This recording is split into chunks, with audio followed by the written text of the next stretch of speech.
آپ کو social media پہ ایسے بیانات مل جائیں گے بھئی یزید کے جہنمی ہونے پر کوئی دلیل نہیں ہے. وہ کہتے ہیں ٹھیک ہے اگر برا بھی تھا تو اس کے جہنمی ہونے پر کوئی دلیل نہیں ہے. یہ جملہ وہی کہہ سکتا ہے کہ جس کے حلالی ہونے پر کوئی دلیل نہیں ہے.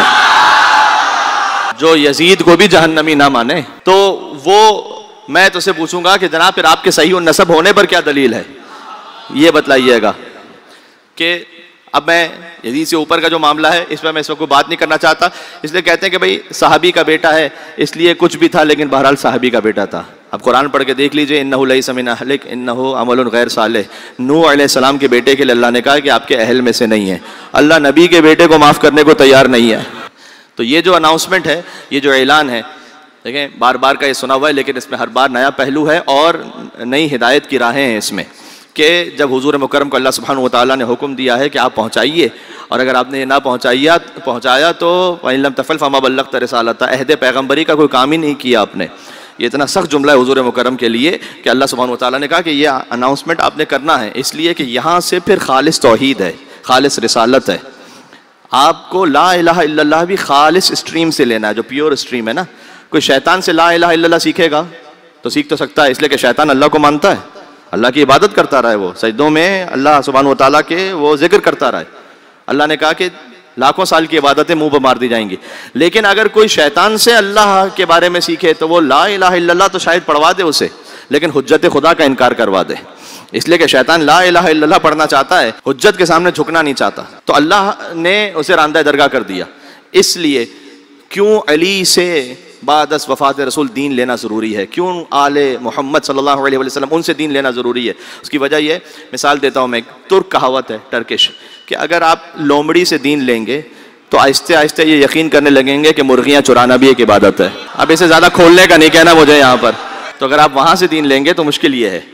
اس لیے آپ نے پیور اسٹریم سے جو خالص ہے وہاں سے توحید کو لینا ہے, وہاں سے بغیر ملاوٹ شدہ نبوت کو لینا ہے, جہاں پر شرک کی ملاوٹ نہ ہو, جہاں پر تحریف نہ ہو. یہ باتیں واضح ہو رہی ہیں. تو اس خاطر ہے کہ اس کی اتنی زیادہ اہمیت ہے, اور آج تک یہ اہمیت جاری و ساری. ہم کہتے ہیں من کنت مولا فہذا علی مولا, اس کا مطلب ہے کہ من کنت مولا فہذا حسن مولا, من کنت مولا فہذا حسین مولا, من کنت مولا فہذا علی بن الحسین زین العابدین مولا, من کنت مولا فہذا محمد بن علی الباقر مولا, من کنت مولا فہذا جعفر بن محمد الصادق مولا, من کنت مولا فہذا موسیٰ بن جعفر الکاظم مولا, من کنت مولا فہذا علی بن مصرفہ مولا, من کنت مولا فہذا محمد بن علی تقی الجواد مولا, من کنت مولا فہذا علی بن محمد نقی الہادی مولا, من کنت مولا فہذا حسن بن علی العسکری مولا, من کنت مولا فہذا مہدی مولا. اس لیے یہ کلیئرٹی ضروری ہے اناؤنسمنٹ میں. حضور مکرم نے کوئی ڈاؤٹ نہیں رکھا, جو آگے چلے گئے پیچھے بلایا, پیچھے رہ گئے آگے آئے. میں واقعہ غدیر اس وقت نہیں پڑھنا, تھوڑے سے کچھ نتائج لے کر آگے بڑھنا چاہتا ہوں تاکہ تمہیدیں استوار ہو جائیں. مجھے پھر اس کے بعد انشاءاللہ شجرہ طیبہ شجرہ خبیثہ پہ اس طرح سے بات ہوتی رہے گی کہ خود مولا کائنات نے اس بارے میں نہج البلاغہ میں کیا کہا ہے. بڑی واضح لائن مولا نے ڈکلیئر کی ہے. جب حاکم شام نے خط لکھا مولا کو تو مولا نے اس خط کا کیا جواب دیا وہ انشاءاللہ شاید آج تو نہ آ سکے, لیکن بعد میں باتیں آتی رہیں گی قرآن سے, نہج البلاغہ سے اسپیشلی. تو جب واضح طور پر یہ اناؤنسمنٹ ہے, آگے چلے گئے وہ پیچھے آ جائیں. اس میں بھی ایک رمزیت تھی. دیکھیں حضور کا کوئی کام فقط ایک اس وقت کے لیے نہیں ہے, وہ قیامت تک کے لیے محیط ہے. اس میں بڑی گہرائی ہے, اس میں بڑی گہرائی ہے. جو آگے چلے گئے ہیں آج بھی حضور کہہ رہے ہیں, آگے چلے گئے ہو, غلوف کر رہے ہو, پیچھے آ جاؤ. علی رب کہہ رہے ہو, پیچھے آ جاؤ. غلوف کر رہے ہو, پیچھے آؤ. پیچھے رہ گئے ہو یعنی کیا؟ دوسروں کو علی جیسا کہہ رہے ہو, آگے آؤ, صراط مستقیم پر آؤ, مرکز ہدایت پر آؤ. پھر سنو کہ جس جس کا میں مولا ہوں اس کا علی مولا ہے. یہ جو نا من کنت مولا فہذا علی مولا, یہ محمد اور علی کے درمیان کی فا ہے نا, یہ وہی ہے کہ جو کن اور یکون کے درمیان کی فا ہے. ہاں, انما امرہ اذا اراد شیئا ان یقول لہ کن فیکون. تو کن اور فیکون میں جو فا ہے نا وہی محمد اور علی میں فا ہے. من کنت مولا, میں امید رکھتا ہوں کہ آپ جیسے کن اور یکون میں فاصلہ نہیں ہے ویسے محمد اور علی میں فاصلہ نہیں ہے. حضرت علامہ علی نقی نقن صاحب وہ یہ بیان کرتے ہیں کہ اس میں ایک رمزیت یہ بھی ہے کہ جب حضور نے اتنا واضح طور پر اٹھایا, بلند کیا, میں اپنے الفاظ میں اگر کہوں اس تعبیر کو استعمال کرتے ہوئے کہ شمس الضحیٰ نے بدر الدجا کو اپنے ہاتھوں پر بلند کیا, تو 1.25 لاکھ صحابیوں کے مجمع میں جب محمد نے علی کو بلند کیا تو وہ جو پہلے سے علی تھا اور کتنا بلند ہو گیا.